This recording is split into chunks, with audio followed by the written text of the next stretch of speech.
Okay, so this is a Mark IV strut. This is a Mark IV bearing.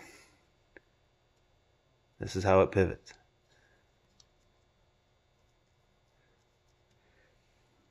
When the bearings tighten down, it sits right on this ridge here.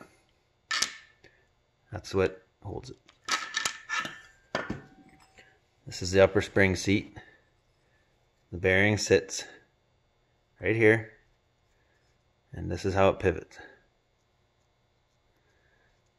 So let's tighten it down.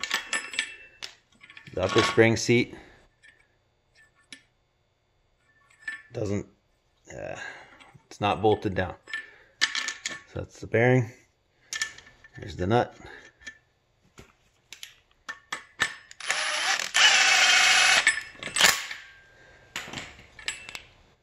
This is how it looks. The strut mount sits here, the rubber strut mount. So when you turn the steering wheel, the strut body turns along with the spring, which turns this upper strut mount, or top hat we'll call it. And the upper part, the strut mount, the upper part of the bearing, and we'll call it the strut piston, stays stationary. So it pivots just like this. Okay, now let's try these neo coilovers.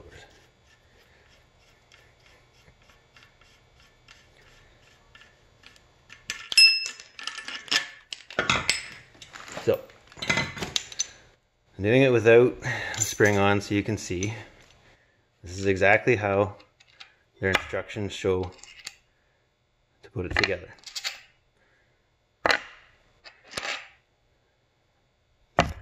So there's this sleeve that sits here. Then the spring goes on, obviously. We don't need that right now. The spring top hat.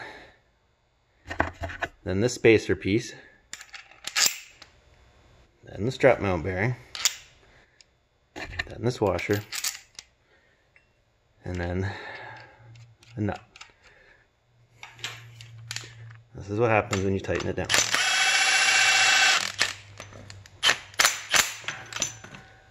Snugged up, it's not torqued. Keep in mind the strut has to turn and then pivot here, right?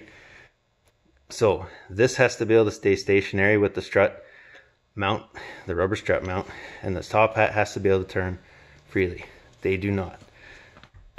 They are locked solid.